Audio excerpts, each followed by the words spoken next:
Gerai.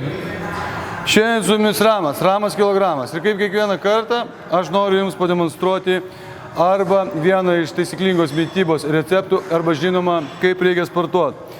Ir jeigu jūs suprantat, kad mes darysim dabar mirties kilpą, tai yra labai svarbus dalykas jūsų trigalvių raumeniui, žinoma, šešiagalvių slibino raumeniui ir jūsų sėdmenims.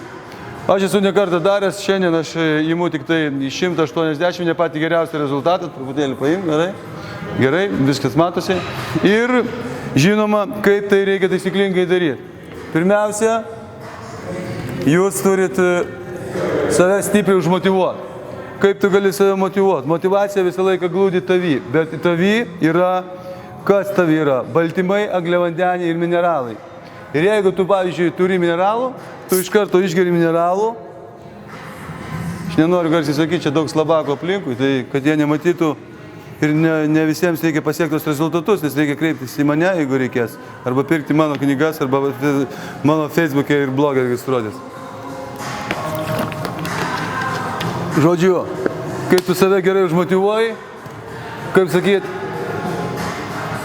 tau ta mirties kilpa, norisi gyventi. Vyručiai, jeigu esi slabakas, tai ir daryk tą mirties kilpą, aš turiu ką veikti gyvenime.